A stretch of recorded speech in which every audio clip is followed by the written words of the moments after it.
माया मेरे राम की खिण आए खिण जाए, एक मिलावे राम से हो एक नरक ले जाए। मतलब माया जो है भगवान की है, एक पल में आती है एक पल में जाती भी है। माया तो है ही आने जाने वाली, वो स्थिर रहने वाली नहीं है। लेकिन एक माया ऐसी है जो तुम्हें भगवान से मिला देती है, और एक माया ऐसी जो तुम्हें नरक में ले जाती है तो भगवान की माया। तो ये पहेली है, इसको अंदर में सॉल्व करो कि माया एक क्षण में आती है चली जाती है, तो एक मिलाए राम से, राम से मिलाने वाली कौन सी माया है आखिरकार, और नरक ले जाने वाली कौन सी माया है। माया तो माया ही है, लेकिन फिर भी उसमें अंतर है। जो भी हम सत्संग में आते हैं बैठते हैं, आपका शरीर माया में है और गुरु का भी शरीर माया में है, और हमारे अंदर जो त्रिगुणी माया है, सतोगुणी माया, रजोगुणी माया, तमोगुणी माया, तो जब हमारी सतोगुणी माया प्रधान होती है और हम अपने माया में शरीर के द्वारा, गुरु के माया में शरीर के द्वारा सुनते हैं, वो सुनाते हैं, और हमारे अंदर की सतोगुणी माया प्रधान होती है, तब ये माया हमको राम से मिला देगी। माया ही है जो राम से मिलाने का काम करेगी, लेकिन सतोगुणी माया राम से मिलाने का काम करेगी। और आपके पास शरीर होगा तो आप सुन सकोगे, तो आप निर्णय कर सकोगे, आत्मिक निश्चय कर सकोगे। अगर आपका शरीर ही छूट गया तब थोड़ी कुछ कर सकोगे। तो ये माया का होना भी तो ज़रूरी है ना। और गुरु भी शरीर रूप में होगा तभी तो आपको सुधारेगा, तभी तो आपको बताएगा। तो पुस्तक से आपका पूरा लाभ नहीं हो सकता जब तक उस पुस्तक को समझाने वाला कोई जीवित आपके सामने ना हो। तो गुरु का भी शरीर माया वाला ही है और तुम्हारा भी माया वाला है।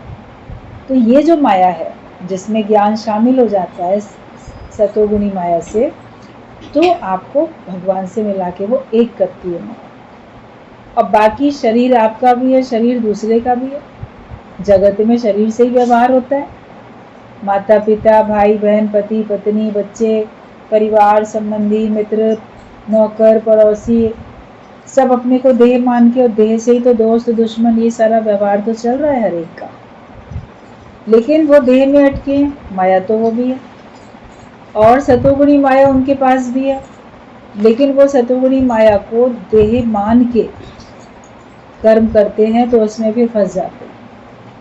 वो आपको बंधन का कारण बन जाती है। सत्कर्म सोने की जंजीर बन जाते हैं आपके। है तो सतोगुणी माया अज्ञानी लोगों के पास भी, रजोगुणी भी है, तमोगुणी भी है, और ज्ञानी के पास भी रजोगुणी, तमोगुणी, सतोगुणी तीनों प्रकार की माया।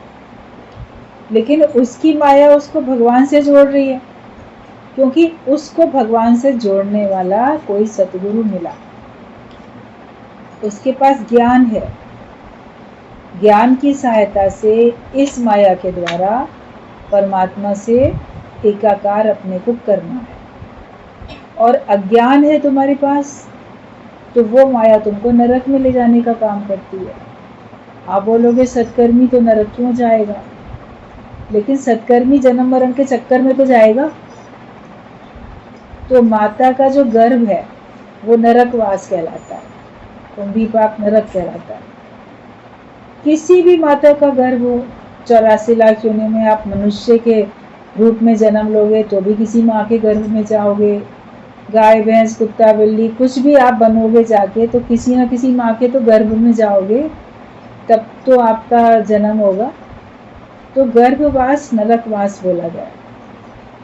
तो एक माया जो है वो नरक में ले जाती है, मतलब आपको जन्म मरण के चक्कर में लाती है। और जीते जी भी आपको नरक का कष्ट भोगना पड़ता है। आपको ऐसा आनंद नहीं मिल पाता, सुख शांति नहीं मिल पाती। आप जीते जी भी अगर कलेश में पड़े हो, आपका मन बड़ा परेशान रहता है, तो आपको ऐसा महसूस होगा कि मेरा जीवन तो नरक तुल्य हो गया है, मैं तो जैसे नरक जैसा दुख भोग रहा हूँ, क्योंकि आप माया में पड़े हो और आप उस दूसरी वाली माया में पड़े हो जो नरक में ले जाती है।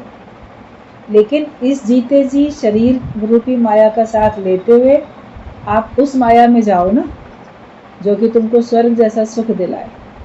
बोलते भोग दुनिया के नरक के समान है और कोई नरक नहीं है, और जो साध संगत है, सत्संग है, वो स्वर्ग के समान है और कोई स्वर्ग नहीं दुनिया में।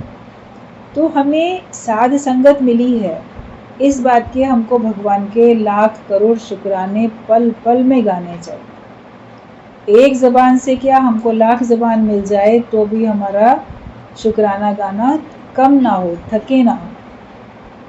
ये शुक्र है हमको इतनी बड़ी चीज़ मिली है, और इतनी बड़ी चीज़ पाके अगर हमने अपना जीवन व्यर्थ गंवा दिया, तो जैसे आपने हीरा पाया और उसको आपने कीचड़ में, पानी में बहा दिया, उसका कोई इस्तेमाल नहीं हुआ। देसी घी आपको मिला, उसको आप खाते, आपको ताकत आती, आपने वो कीचड़ में डाल दिया, तो उसका कोई इस्तेमाल ही नहीं हुआ। मनुष्य जन्म मिला, उससे परमात्मा की प्राप्ति नहीं की, तो मनुष्य जन्म तो बेकार चला गया। तो है चारों तरफ माया, कहते जब लग देखी तब लग माया। आंखों से जो कुछ हमको दिखाई देता है वो माया ही है, मगर उसमें बसने वाली जो सत्ता है, जो शक्ति है, वो परमात्मा। माया परमात्मा साथ साथ चलते हैं, परमात्मा की छाया है माया, आप और आपकी परछाई साथ साथ चलती है, तो ईश्वर और उसकी माया साथ साथ चलती है। लेकिन उस परछाई में अटको नहीं, किसकी परछाई है उसको जानो, माया किसकी है, किसके द्वारा है ये, इसको जानो, तो आप परमात्मा को प्राप्त करोगे। माया तो साथ साथ है ही, भगवान के भक्त को कोई कमी नहीं होती, माया तो उसकी सेवा करने के लिए इर्द गिर्द हाजिर रहती है, उसकी सेवा करने के लिए। तो हम अपने आप को परमात्मा से जोड़ें, ईश्वर से हमारा योग लगता चला जाए। तो माया तो भगवान की ही है, वो एक पल में आती है, एक पल में जाती है। तो एक माया हमको राम से मिला देती है और एक हमको नरक में ले जाती है। गुरु ने नरक में ले जाने वाली माया से बचा के स्वर्ग की तरफ, परमात्मा की तरफ ले जाने वाली माया से हमारा साक्षात्कार कराया। कुरुक्षेत्र से धर्म क्षेत्र बनाना है। हमारा जो शरीर है वो कुरुक्षेत्र है। जैसे कुरुक्षेत्र में कौरव पांडव की लड़ाई हुई ना, वर्चस्व की लड़ाई, संपत्ति की लड़ाई, व्यर्थ की लड़ाई थी, धर्म और अधर्म को लेके।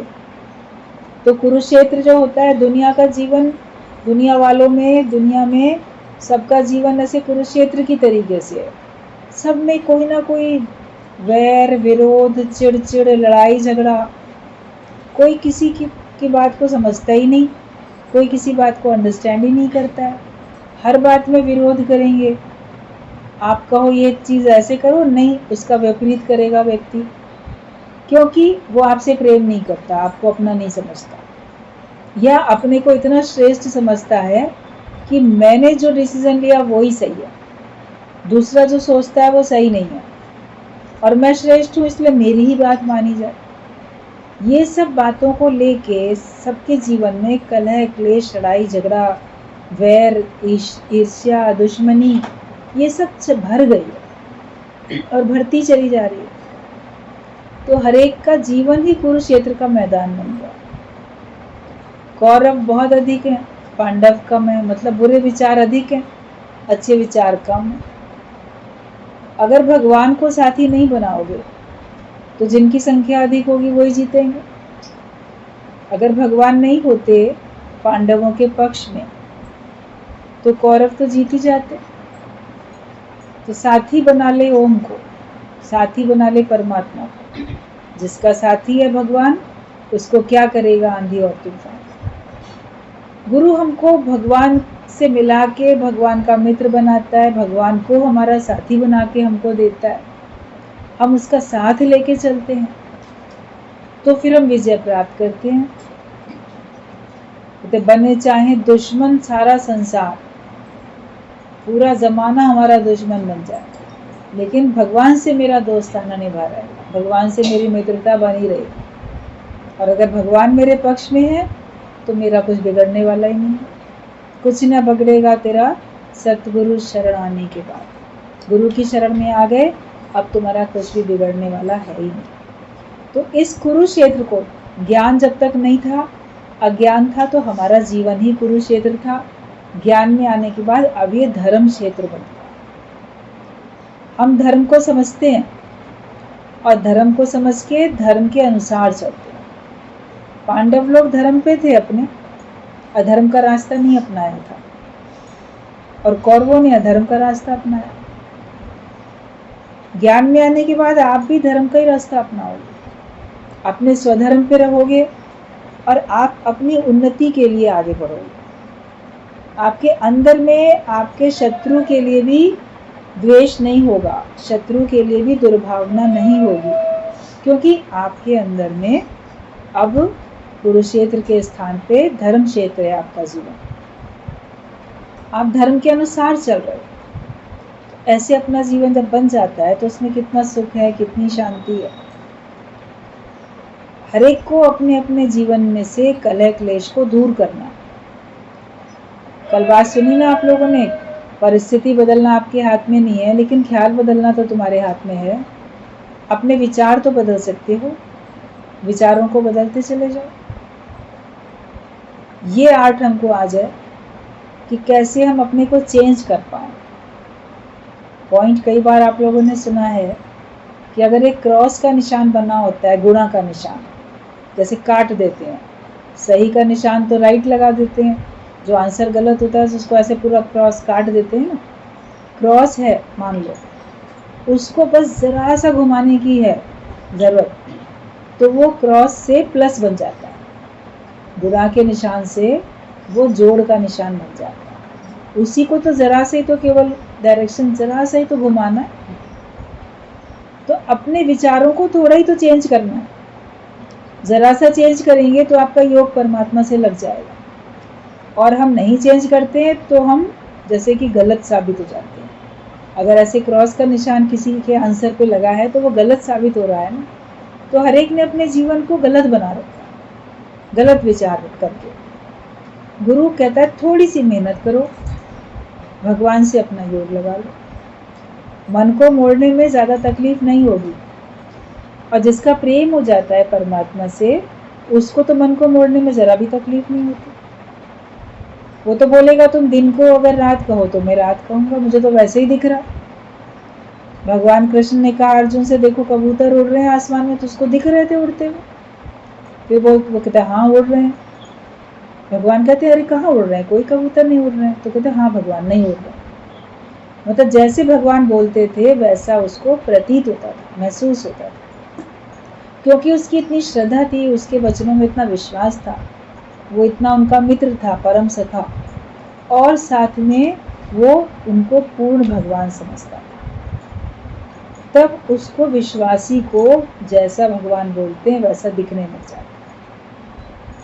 तुम्हारे अंदर इतना विश्वास हो गुरु के वचनों में, तो जो वचन आपको सुनने को मिल रहे हैं आपको वैसा प्रतीत होने लगेगा। सुनते सुनते आपको योग लगने लगेगा, सुनते सुनते आपकी आत्मिक स्थिति ब्रह्माकार वृत्ति बनने लगेगी। आपको लगेगा कि हाँ वाकई मैं ये देह नहीं हूँ, मैं जैसे देह से उपराम हूँ, ये देह नहीं है मेरी आत्मा, मैं तो सच्चिदानंद स्वरूप हूँ। ये आपको महसूस होगा। गुरु बोल रहा है ये देह नहीं है तेरी आत्मा, तू तो सच्चिदानंद रूप है। वो हमें सुना रहा है ये सेंटेंस, ये वाक्य सुन के हम महसूस करते हैं कि हाँ सचमुच में मैं ये देह नहीं हूँ, मैं तो सच्चिदानंद स्वरूप। गुरु हमको प्रेम देके हमारी सोई हुई शक्ति को जगा देता है। शक्ति हर एक के अंदर है, लेकिन वो सोई हुई है, उसको हमें प्रकट करना है। सोई हुई शक्ति को हमको प्रकट करना है, और गुरु की सहायता से वो प्रकट हो जाती है। फिर आप अपने को शक्तिशाली मानते हो, शक्तिशाली अपने को बना लेते हो। तो कुरुक्षेत्र को धर्म क्षेत्र बनाने में आपको मेहनत नहीं करनी पड़ेगी अधिक, जरा सा अपने विचार मोड़ने, इत्थों पटके उद्धो लावना, बस इधर से उठा के उधर लगाना, मन की तरंग को जगत से मोड़ के भगवान में लगाना। पहले सोचते हैं ये जगत है, ये जगत वाले हैं, ये अपना है, ये पराया है, ये दोस्त है, ये दुश्मन है, इनमें से कुछ भी एक विचार रखते हैं। बस सिर्फ इतना विचार देना है कि ये है ही भगवान, इतना ही तो करना है। है ही भगवान, है ही ब्रह्म, है ही आत्मा, है ही मेरा अपना आप। कभी अपने लिए भी तो बोल देते हो ना, अरे मैं कितनी पागल हूँ, अरे मैं कितना मूर्ख हूँ, अरे मेरे को तो समझ ही नहीं आती। कभी अपने लिए भी आप ऐसा शब्द बोल देते हो, लेकिन दूसरा बोल दे तुम कितने पागल हो, तुम कितने मूर्ख हो, तुम्हें तो कुछ बात समझ में नहीं आती है, तो आपको तो बड़ी तन बदन में आग लग जाएगी। हमेशा के लिए आप वैर रख लोगे उस व्यक्ति से।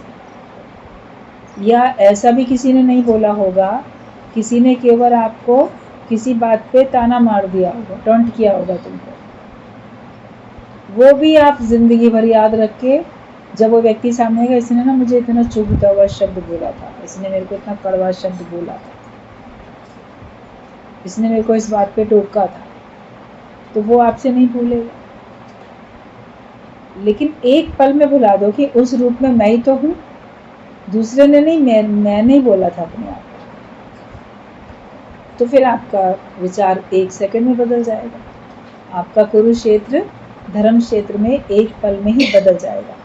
तो हमें कुरुक्षेत्र से धर्म क्षेत्र बनाना है। यद्यपि मनुष्य पाप की पैदाइश है, तो भी सदगुरु उसे मुर्दे से मर्द, कलर से केसर, मरने वाले को अमर बना देता। हालांकि हर एक का जो मनुष्य का शरीर जब मिलता है तो वो पाप की ही पैदाइश है, कोई ना कोई पाप किए होते हैं, तभी आप देह धारण करके आते हैं। किन्हीं ना किन्हीं दंड भोगने के लिए, किसी न किसी पाप का दंड भोगने के लिए तो आए। और कभी व्यक्ति भी पाप ही करता है, गलत अधर्म पे चलता है, तो पाप की पैदाइश बोली जाती है। तो सभी के शरीर किसी न किसी पाप के कारण से ही इस धरती पे आते हैं। तो हालांकि मनुष्य पाप की ही पैदाइश, गलत काम ही उसने किया है, इसीलिए वो दुनिया में आया। तो भी सतगुरु क्या करता है, उसे मुर्दे से मर्द बनाता है। मतलब कि पहले हम शक्तिहीन थे, शरीर तो मुर्दे का भी दिख रहा है पूरा का पूरा, मगर आप उसको क्या बोलोगे, ये मुर्दा है। चाहे वो किसी पुरुष का शरीर पड़ा है, पहले बोलते थे अरे ये कितना बहादुर मर्द है, कितना बहादुर सोल्जर है, जवान है, सैनिक है, या मेरा परिवार का ये पुरुष है, मर्द बोल रहे थे। तो अब जब वो मुर्दा हो गया तो फिर तो मुर्दा ही बोलेंगे ना उसको, फिर तो नहीं बोलेंगे देखो कितना बहादुर मर्द लेटा पड़ा है, सोया पड़ा है या मरा पड़ा है। तो मुर्दा जो है वो जब उसमें शक्ति कोई नहीं है, जब जीवित था तो बहुत मुकाबला कर सकता था, बहुत ही ज़्यादा, अकेला 10-10 लोगों को भी एक साथ मुकाबला करके हरा सकता था। लेकिन अब वो मुर्दा हो गया, कितना पहलवान हो, कितना वो वीर योद्धा हो, तो हर एक के अंदर की शक्ति खत्म हो चुकी है, मुर्दे के समान था। गुरु उस मुर्दे को वापस मर्द बनाता है, मतलब कि शक्तिशाली बनाता है। कोई और नहीं कर सकता। मुर्दे में प्राण कौन फूकेगा, लगेगा इसने चमत्कार कर दिया, मुर्दे को जीवित कर दिया। लेकिन हर एक संसार में शक्तिहीन अगर अपने को समझता है तो मुर्दे के समान है, जीते जी मुर्दे के समान है, प्राण रहते हुए भी वो मुर्दे के समान कहलाता है। उसको गुरु वापस शक्तिशाली बनाता है, जैसे उसमें मुर्दे में नया जीवन भर देता है, प्राण उसमें नए डाल देता है। तो ये गुरु का काम होता है कि हालांकि मनुष्य पाप की पैदाइश है, तो भी सदगुरु उसे मुर्दे से मर्द बनाता है, शक्तिशाली बनाता है, और कलर से केसर बनाता है। मतलब कि जैसे खाद डालते हैं, उसमें तो दुर्गंध होती है, लेकिन अगर केसर की खेती की जा रही है तो डाला गया तो उसमें तो पहले खाद ही थी, मगर अब वो केसर बन के प्रकट होती है। खाद ही तो पलट जाती है। जो भी सुगंधित फूल हैं या फल हैं, सब्जियां हैं, सब में सुगंध है, मगर उन सब में डाली गई तो गंदी खाद, दुर्गंध वाली।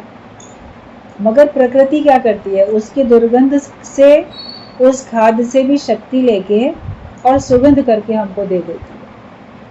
अब हमको उसकी खाद की दुर्गंध नहीं दिखती, लेकिन उन फूलों की, केसर की हमको सुगंध दिखाई देती है। तो गुरु ये काम करता है। पहले हमारे अंदर थी दुर्गंध, गलत विचारों की, विषयों की, विकारों की दुर्गंध थी, मगर इसको बदल के अब गुरु हमारे अंदर में ज्ञान की, प्रेम की सुगंध भर देता है, अच्छाइयों की सुगंध भर देता है। जो कुछ करता है वो तो इसी शरीर के द्वारा ही करता है ना। अभी शरीर में तो दुर्गंध ही दुर्गंध है।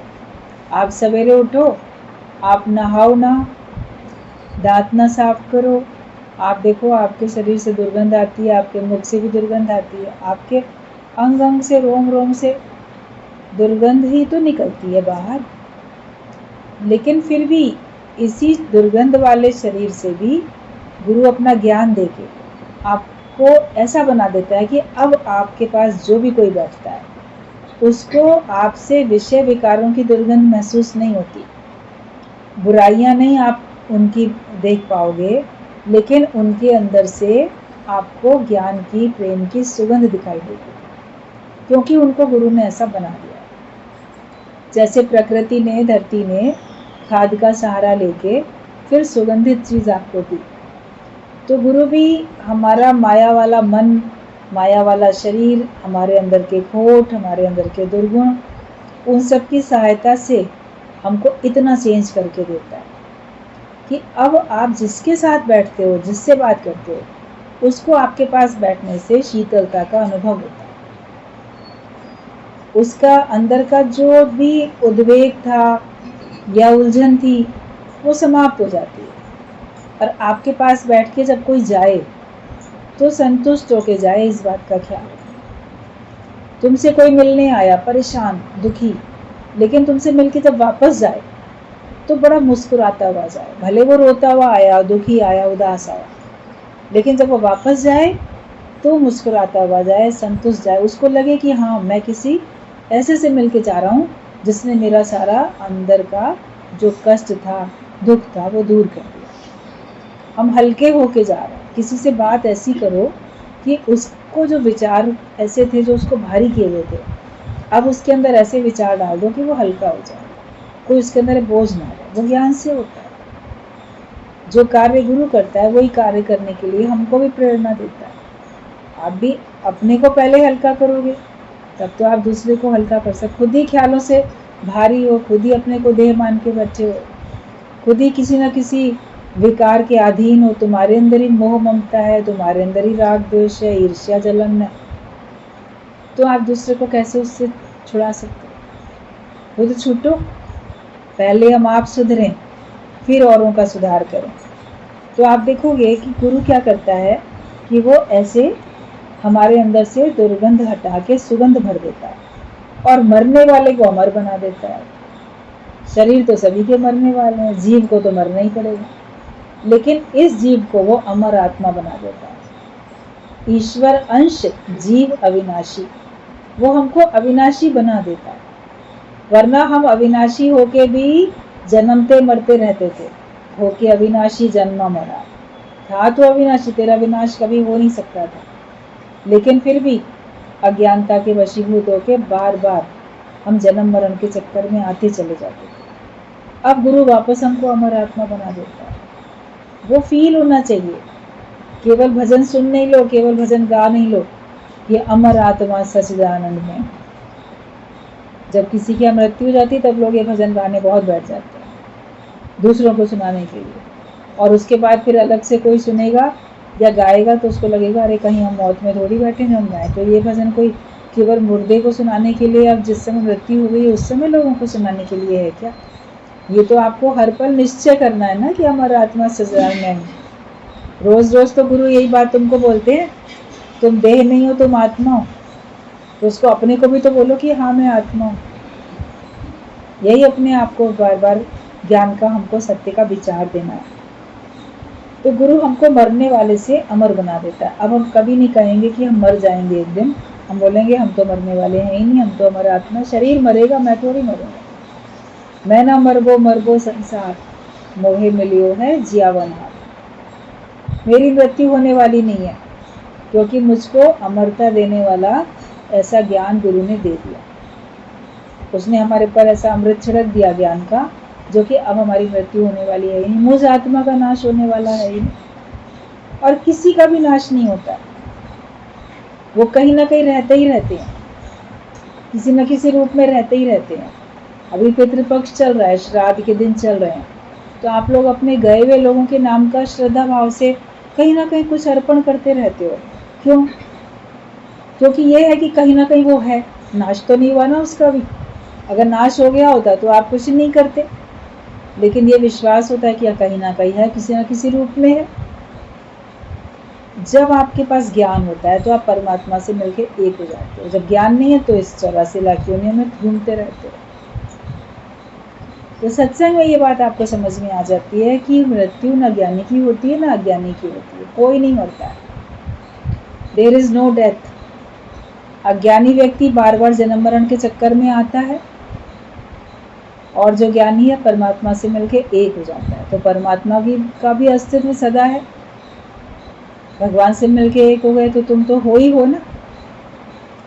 और अगर भगवान से मिलके एक नहीं हुए तो भी तुम हो, किसी और रूप में हो, क्योंकि ईश्वर का अंश हो। इसीलिए बोला गया ईश्वर अंश जीव अविनाशी, उसका कभी विनाश नहीं होता है। तो गुरु हमको अमर बना देता है। मन का जब ऑपरेशन होता है तब दर्द होता है, तो हम डॉक्टर को बेरहम निर्दयी समझते हैं, क्योंकि डॉक्टर नस को दबाता है। पर यदि डॉक्टर तरस खाए तो हमारी बीमारी कैसे उतरे? जब दर्द सहेंगे तभी बीमारी उतरेगी, बीमारी उतरेगी तो डॉक्टर की अधिक कदर होगी। सोई मन की भी ऐसी हालत है। जब गुरु तुम्हारे मन के विपरीत कार्य करता है तो तुम्हें बहुत तकलीफ होती है, उसको बड़ा निर्दयी समझते हो, उसको हमारे पर दया नहीं आती, ये हमारी इच्छा पूरी नहीं करता, ये हमारे को अंडरस्टैंड नहीं करता है, हमको समझता नहीं। लेकिन गुरु तुम्हारे अज्ञान के रोग को दूर करने के लिए, तुमको आत्मा में टिकाने के लिए तुम्हारी बहुत सारी ऐसी इच्छाओं को काट देता है, जिनको कि पूरा करने में तुम्हारा नुकसान है। जिनको पूरा करने में तुम्हारा नुकसान नहीं है, वो तुम्हारी बहुत सारी उमंगों को पूरा करता है। इच्छा में और उमंग में तो अंतर होना चाहिए, है भी, तुम लोग को समझना आना चाहिए। तो जिस वक्त गुरु हमारे मन को वश में करने की आपको कला सिखाता है, मन के अधीन हो, विकारों के अधीन हो, उसको वश में करने की कला सिखाता है, तो आपको अच्छा नहीं लगता, तकलीफ होती है, मन को मोड़ने में तकलीफ होती है, आज्ञा मानने में तकलीफ होती है। तो फिर आप गुरु को भी समझते हो कि ये जो है हमको नहीं समझता है। वो समझता है आपको अच्छी तरीके से, उसको पता है कि तुम्हारी मंजिल क्या है, तुम ही अपने मंजिल से भटक रहे हो, तुम ही अपने रास्ते से भटकते जा रहे हो। तो मन की भी ऐसी हालत है, गुरु तुम्हारे को बुला के ऐसे काट काट कर टुकड़े कर देता है जैसे कसाई बकरे को काटता है।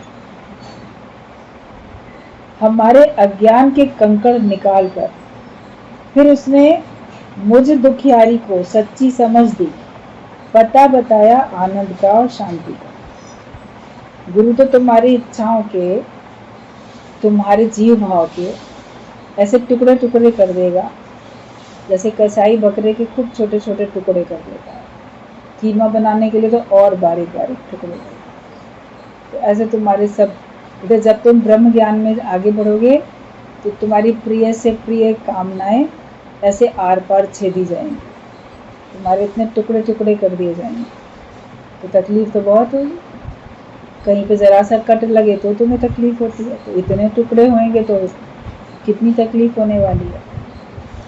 मगर उसके बाद तुमको अमरता का आनंद भी महसूस होता है, तुम जीवन मुक्ति का आनंद भी लेते हो। जब तक देह में अटके रहोगे जीवन मुक्ति का आनंद तुम नहीं ले सकते। और हमारे अज्ञान के कंकड़ निकाल कर हमको वो सही समझ देता है। अज्ञानता के कारण हम दुखी थे। अभी आप दाल बनाओ उसमें कंकड़ भरे हो, चावल बनाओ उसमें कंकड़ हो, फिर खाओगे तो तुम्हें को तो स्वाद नहीं आएगा। खाना बनाने से पहले क्यों बीन लेते हो?